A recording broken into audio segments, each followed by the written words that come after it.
পরিচ্ছন্ন পরিবেশ এবং স্বাস্থ্যকর পরিকাঠামোর মাধ্যম দিয়ে এলাকার শিশু এবং গর্ভবতী মহিলাদের পরিষেবা প্রদান করার কথা অঙ্গনারী কেন্দ্রের, কিন্তু সেই অঙ্গনারী কেন্দ্রেরই বেহাল দশা। পূর্ব বর্ধমানের সমুদ্রগড়ের জালাহাটি পাঠানপাড়া এলাকায় বেহাল অঙ্গনারী কেন্দ্র দীর্ঘদিন ধরে। স্বাভাবিকভাবেই ক্ষুব্ধ এলাকার মানুষজন। যে পরিবেশের মধ্যে থেকে এই খাদ্য পরিবেশন বা শিশুদের পঠন পাঠন চলছে তা অত্যন্ত দুর্বিষহ, এমনটাই বলছেন এলাকার মানুষজন। বর্ষার মরশুমে জল থই থই পরিস্থিতি গোটা এলাকায়। সেই পরিস্থিতির মধ্যেই অঙ্গনারী কেন্দ্র চলছে। অঙ্গনারী কেন্দ্রে যাতায়াতের রাস্তা বিপজ্জনক, জলে ডুবে রয়েছে চারপাশ। বৃষ্টি বেশি হলে অঙ্গনারী কেন্দ্রে যাতায়াত করা এক প্রকার বন্ধ। নিজস্ব কোনো ঘর নেই অঙ্গনারী কেন্দ্রের। স্থানীয় একটি স্বেচ্ছাসেবী সংস্থার ঘরেতেই এই পঠন পাঠন চলে। তার উপর পানীয় জলের যে টিউবওয়েল রয়েছে সেই টিউবওয়েলের হাতল উধাও হয়ে গিয়েছে।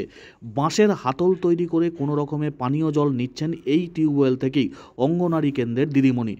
অঙ্গনারী কেন্দ্রের যাবতীয় পরিষেবা এই পানীয় জল থেকেই ব্যবহার করা হয়। পাশাপাশি এলাকার মানুষজনও এই টিউবওয়েল ব্যবহার করেন।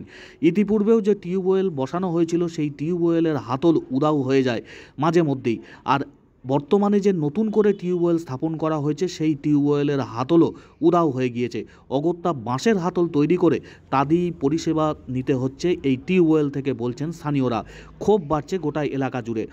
যে জায়গায় অঙ্গনওয়াড়ি কেন্দ্র রয়েছে সেই অঙ্গনওয়াড়ি কেন্দ্রের চারপাশ জলমগ্ন, জল থই থই পরিস্থিতি। অবিলম্বে সেই জায়গার যাতে সংস্কার করা হয়, মাটি ফেলে যাতে ভরাট করে পরিস্থিতি স্বাভাবিক করা হয় তার দাবি করছেন স্কুলের দিদিমণি থেকে শুরু করে স্থানীয় এলাকার বাসিন্দারা। শিশুদের যাতায়াত করার ক্ষেত্রে বা গর্ভবতী মহিলাদের আসা যাওয়ার ক্ষেত্রেও সমস্যা তৈরি হয় এই অঙ্গনওয়াড়ি কেন্দ্রে। তার উপর এই টিউবওয়েলগুলির যা পরিস্থিতি তৈরি হচ্ছে দিন কয়েকের মধ্যেই, তার দিকে নজরদারিরও প্রয়োজন রয়েছে। ইতিপূর্বেও টিউবওয়েলের হাতল উধাও হয়ে গিয়েছিল, আবারও নতুন করে টিউবওয়েল স্থাপন করতে না করতেই তার হাতল উধাও হয়ে গিয়েছে। বাঁশ বেঁধে কোনো রকমের সেই টিউবওয়েল থেকে জল নিচ্ছেন এলাকার মানুষজন। স্বাভাবিকভাবেই এলাকার পরিকাঠামো এবং পরিষেবা নিয়ে ক্ষোভ বাড়ছে। করা হয় আর মাঝে মাঝে একটু বদমাইশ করে ভেঙে দিয়ে যায়, ঠিক আছে। এখানে মানে জলটাও জমে আছে, ক্লিয়ারই হয় না।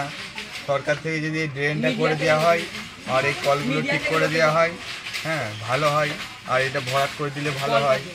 এই ক্লাবটা যেরকম আছে এখানে পড়ানো করা হয় বাচ্চাদের, হ্যাঁ এখানে যদি ভালো করে স্নান ফান করে দেওয়া হয়, একটু ভালো করে এই ঘরটা উন্নতি করা হয়, তাহলে আরও ছেলেপেলেদের পড়াশোনা ভালো হয় আর কি।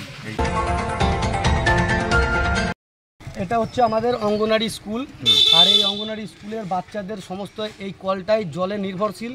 আর এখানে যতবার কলের ডান্ডি লাগানো হয় প্রত্যেকবার এই কলের ডান্ডিগুলোকে ভেঙে দেয়। আচ্ছা, আপনারা দেখছেন এই কলের ডান্ডিগুলোকে কিন্তু প্রত্যেকবার ভেঙে দেয়। আর এই যে অঙ্গনারী স্কুলটাই জলের মধ্যে যেটা দেখছেন, জলে ভাসত অবস্থায় যে অঙ্গনারী স্কুল, এর বাচ্চাগুলোর মানে যাতায়াতেরও খুবই অসুবিধা। টিচার, হ্যাঁ মানে সবারই যাতায়াতের খুব অসুবিধা দেখাচ্ছি। এটাকে সরকারি স্টেপ নিক, দেখুক। আমাদের এই যে বারেবার কলের ডান্ডিগুলো ভেঙে দিচ্ছে, এগুলো জলে ডুবে রয়েছে, চাই এগুলো সরকার দেখুক। এই ভাঙাই চলছে এভাবে, যে বাঁশ বেঁধে রেখেছি, বাঁশ বেঁধে দড়ি দিয়ে রেখেছি, এইভাবে চলছে। একটাই হচ্ছে আমার চারিদিকে জলে ভর্তি, যদি একটু মাটি ফেলে দেওয়ার ব্যবস্থা করা হয় তাহলে বাচ্চারা খুব উপকৃত হবে। হ্যাঁ, বাচ্চারা স্কুলে আসতে পারবে। আর বুঝতেই পারছেন আমাদের কলগুলো কদিন অন্তর অন্তর এসে দেখছি ভাঙা, কি হয়েছে জানি না সঠিক, কিন্তু কলের ব্যবস্থাটা যদি করে দেওয়া হয় আমি পরিষেবাটা ভালো করে করতে পারি। এই কল থেকে আমি জলটা নিয়ে স্কুলে রান্নাটা করি। কতজন আছে বলতে আমার টোটাল 52 জনের পরিষেবা। আচ্ছা, জালাহাটি মুসলিম পাড়া। আপনি একটা ক্লাবে বসি, জালাহাটি মুসলিম পাড়া। আচ্ছা,